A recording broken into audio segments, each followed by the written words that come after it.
Welcome to Table Bible Studies with Dan and Ben. New studies are posted every Thursday. Today we resume our study of the book of Mark and pick up with chapter 5 and the account of a wild man who's about to be transformed by Jesus.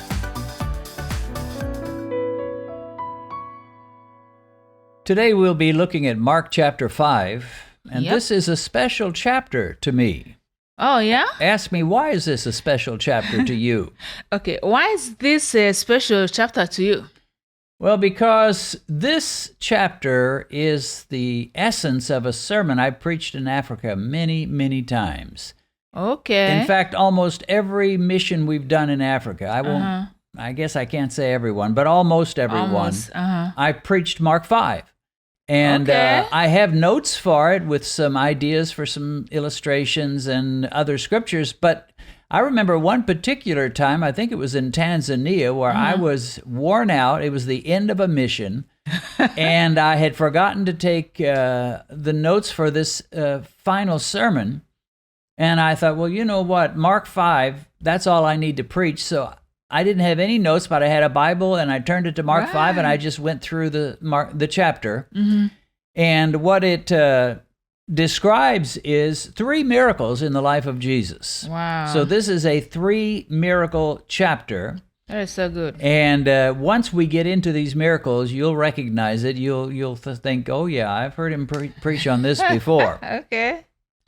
So the first one has to do with a demon-possessed man. In verse 1, it says, they came to the other side of the sea, to the country of the Gadarenes, and when he came out of the boat, there immediately met him, and that word immediately is all through Mark. Mark likes immediately. It's like boom, boom, boom. Here it goes. Immediately there met him out of the tombs a man with an unclean spirit. Well, that's just another way of saying a demon, an evil spirit. So this guy is possessed. How do you know he's possessed, Mark? Well, for one thing, Jesus had a conversation with the demons. Actually, there was more than one inside this man. Yeah. So that's a pretty good tip-off. Yeah, you would think, demons, Jesus, who is kind of too holy of a person that demons won't even talk. When he's out and I'll talk to him, or Jesus talking back to demons. Yeah. But he does. So they come. The man comes up to Jesus. Now you would think that somebody who was demon-possessed and full of evil, so to speak, they would want to avoid Jesus. Most people, if they're not believers in Christ and they're living an ungodly lifestyle, you can't get them to church. You can't get them to hear a sermon. They don't want anything to do with Jesus. This guy comes running up to Jesus. Right. You think, well, he was living out in the midst of the tombs, so why didn't he just go find himself a nice, quiet tomb and let Jesus pass by? Must have been go something. And hide out and let Jesus pass by? Must have been something about in the man that wanted what he knew Jesus and only Jesus could provide. Yeah. I think God, like Jesus says, as many as you draw to me, I think God was really directing people and drawing people close to Jesus to show forth his strength, his miracles, his ability, to do things like including casting out demons. Well, I think so. And certainly God made sure it was in the Bible. In fact, there's a version of this in at least 2, if not 3 of the Gospels where it talks about this. Mark goes on to describe his situation. He said he had his dwelling among the tombs. A tomb was a structure oftentimes dug out of the ground or dug out of even rock, at least the one where Jesus' body was placed, where they placed dead people. Now, normally, the tombs, as I understand it, were somewhat recyclable. Okay. And what that meant is they would place a body there. Well, obviously, the body's just going to lie there and rot. And so they would leave it for maybe a year or 2 until the flesh rots off the bones. And then they'd come and collect the bones and bury them somewhere, and then it'd be ready for a new inhabitant. So why can't they bury the whole body with the bones and everything at a time inside the tomb? Why not just leave it there? Well, I don't know. I suppose it would be too expensive. Digging out a tomb, especially if you're digging through rock, that would take a lot of work. Yeah, you're right. And so they were somewhat frugal. They're like, well, I've spent all this money and hired all these people to build a tomb. So, I'm going to, when I die, I leave it to my son. And after I'm rotted, they can collect my bones, bury me, and put somebody else in there, my son or his son, so forth. Right. Anyway, he lived there. He would go among these tombs. Nobody much would go there. And so he'd hang out in a tomb. And there's actually, I think it's in Matthew's gospel where it describes how he had a buddy that also was with him. Mark doesn't mention the buddy, just mentions this guy. But there was another guy that also lived among the tombs. It says nobody could bind him. This guy was so crazy, and he was apparently somewhat dangerous. Yeah. And he would bother people if they would be walking through that area. Yeah. And so they tried to tie him up and place him in some kind of a prison or something. And it says they couldn't do it. They said he had often been bound with shackles and chains, and he pulled apart the chains and broke them. Wow. It says nobody could tame him. Nobody could fix him. There was just nothing could be done. Yeah. Finally, it looks like they're just like, well, let him live among the tombs and we'll just kind of avoid that area. Right. So here comes Jesus and his disciples. Well, with the 12 disciples plus Jesus, they could have probably handled him physically with that many men. But as it turned out, they didn't need to do that because Jesus is going to cast those demons out.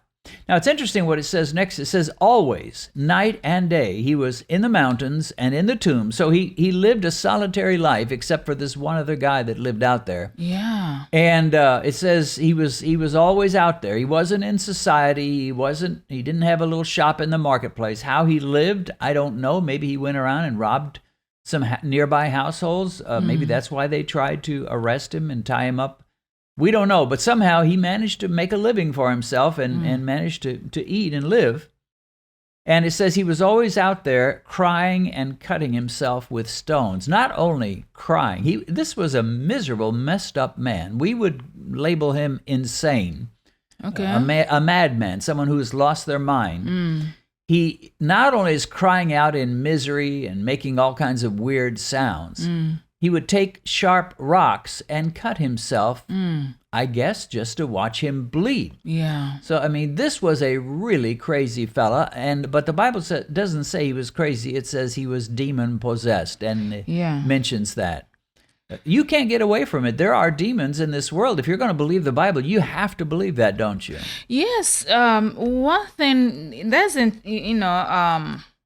that's really true, because if Jesus recognized that, this is demonic, operation, this is a demon, operation in this guy, who are we not to believe that there are demons? There are demons, of course, because when somebody is abnormal, is not really normal. That is not the spirit of God in that person, because this is like demonic spirit in this person doing abnormal things. And so Jesus himself didn't, wave it away or ignored it or, kind of told everybody there is nothing like that, there is nothing like demons. So he recognized that there is Satan, because Satan himself showed up, tempting him. Yeah. And his demons, satanic demons are all over the place, and oppression and oppressing people, and causing all kinds of either madness and other things, crazy things that they do. So it's important in the ministry for one to recognize that. When we were in Africa, there was a ministry I was into. People were coming for deliverance. It was a deliverance ministry. You see them speaking and all of that. And so by the time they are casted out, the person will just be normal again and doing different things. Yeah. I want to call our attention and anybody who's watching this attention to the first statement you made. You said there are demons, of course. Well, I would agree with that. Yeah. That's how we Bible-believing evangelical Christians believe. We couldn't believe anything different because the Bible makes it crystal clear. There are evil spirits. There is a devil.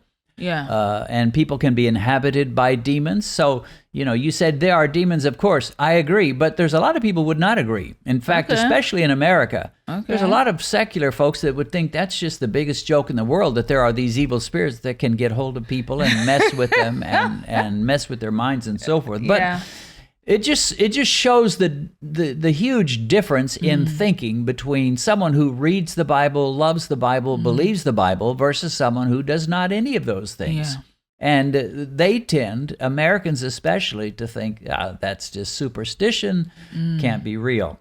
Well, I've lived, among kind of anyway, we don't want to have that as a lecture. That's a study by itself. If you want to study Satan, we call it Satanology.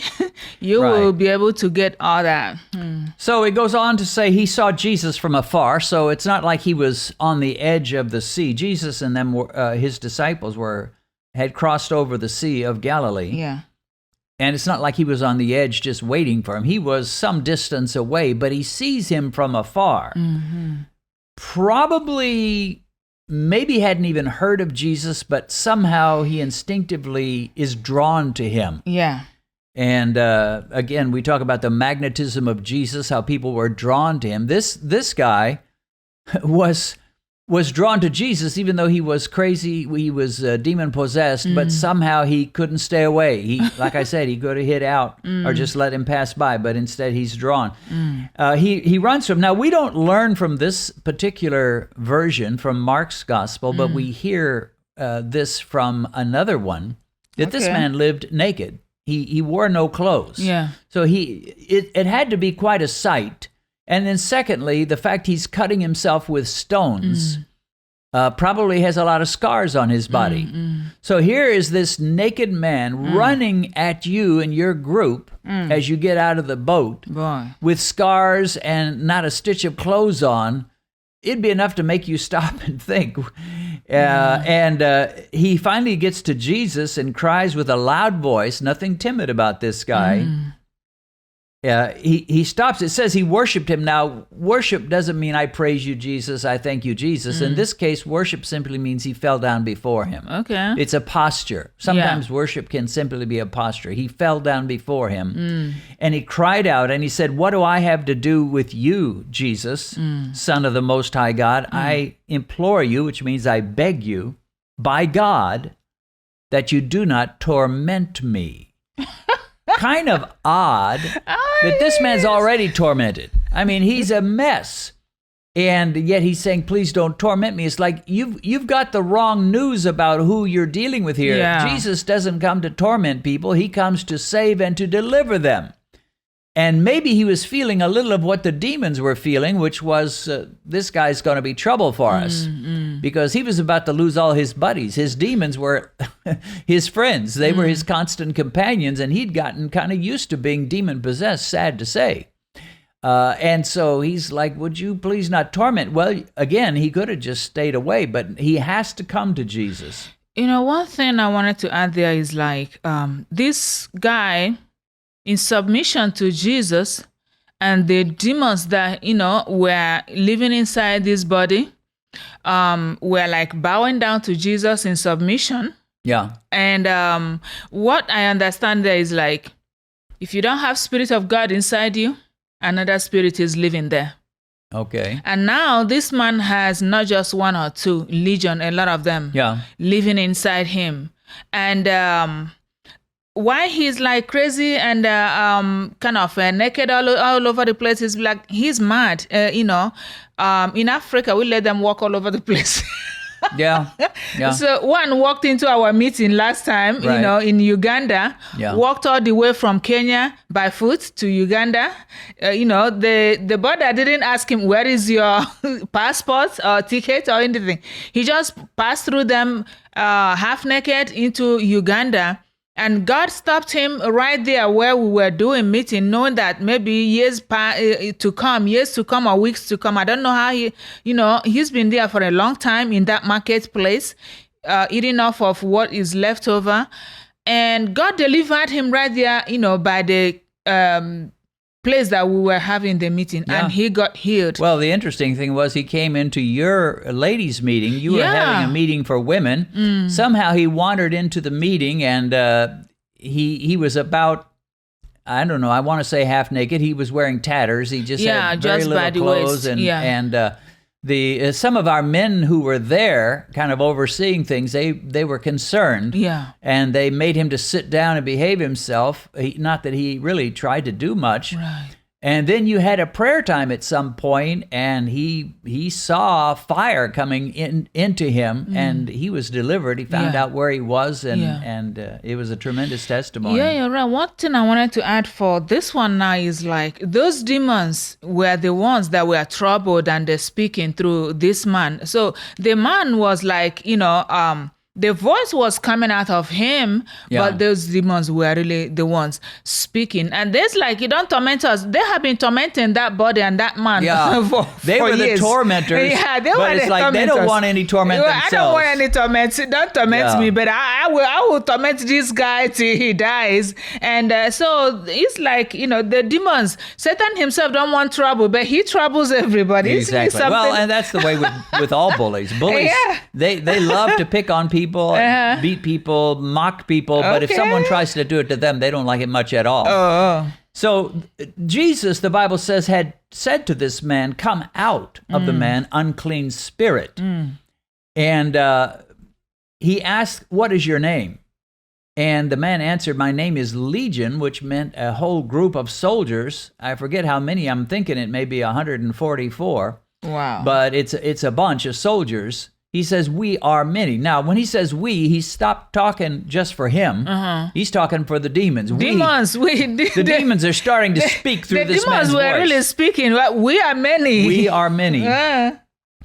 And now it says he begged him earnestly, maybe this is the head demon, that he would not send them out of the country.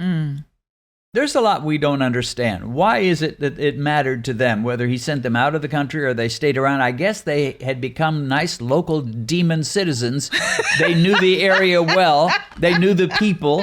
And they just want to stay where they are. People don't like change. And these demons are like, we're about to experience big change. Would you please at least allow us to stay around? Yeah, it's like, sometimes that is why it is important. They taught us in those days, you should be prayerful as a Christian, because these demons are, if you think you are the only citizen in a country, they are living all over the place. They are looking for a space, all well garnished for them to live in. And why is like, don't send us out of these countries. Like, they've been comfortable in that place. Going from one person, if this one dies, they will just pack themselves inside another body. They've got their own hometown. Yeah, nobody's troubling them. It's kind of like, in America, we don't see them, of course, but I mean, you got Chicago demons and Dallas demons and Los Angeles demons and just all San Francisco demons, probably a lot of San Francisco demons. Sweet. And so anyway, they're having a conversation with Jesus. They know the game is up. They know this is their last bus stop. They've just lost out, but they're begging for a little bit of mercy. I don't know why demons would even expect or ask for it, but they said, well, could we at least stay around? I know. And then he spoke for his demons, or maybe this was the head demon, saying, well, could you not send us out of the country? Then there was a large herd of pigs. The Bible calls them swine here. And it says, all the demons begged him. So now they're chiming in together. Must have been a strange voice that they were hearing. And it says, all the demons begged him, send us to the swine, the pigs, that we can enter them. Again, this is one of the things about demons. They seem to like to inhabit living things. And number one, they wanted to stay in the area. And number two, if they couldn't stay in the man, then they were like, well, could we at least stay in the pigs? And curiously, Jesus allows it. You might think that anything they ask, it would be no. I'd be kind of like that if I was in that position. I'd be like, why should I listen to you? Right. But, Jesus granted their request. He is a request. He had pity on the human beings. He had pity on the demons. But he knew what was going to happen when they entered those pigs, right? It wasn't going to last. Their party was going to be over real fast. Okay, he gave them a fast ride. So you want to go in the pigs, fine, but don't get too comfortable because you won't be there long. They're all going to die. So he allows them. They said he gives them permission. Boom, off they go. Yeah. They have no choice but to leave the man. And it says they went out. They entered the swine, the pigs. There were about 2,000. This is a big herd. Now, keep in mind, whoever owned those pigs was a businessman. He was raising pigs for a living, or swine, or hogs, whatever you want to call them. And when the Bible says they ran violently down a steep place into the sea and drowned. This was a huge financial loss for whoever was raising those pigs. Right. I mean, 2,000 pigs, that's a lot of meat. It's a lot. That's a lot of bacon. That's a lot of pork chops. Okay. And, of course, the Jews would never have eaten them, but there were Gentiles. There were Gentiles around, and maybe some Jews that didn't pay much attention to the laws of Moses. Yeah. So they all enter the pigs. The pigs run down the steep hillside and drowned in the Sea of Galilee. And where did the demons go from that point? We don't know. We're not told anything more about it. Yeah. But they're not in the man anymore. He is clean. He is been delivered. Thanks for watching our study of the greatest book ever written, the Bible. In addition to these Bible studies with Ben and me, I also share what I call video devos, which are short teachings I give on various Bible topics. These teachings are normally, but not always, posted on Mondays. Be sure and click the subscribe button and then click that bell icon and choose Show All Notifications. That way you'll be notified every time we post a new video. And if you're struggling with diabetes, check out my other channel, which is called Beat Diabetes. God bless you, and see you again soon.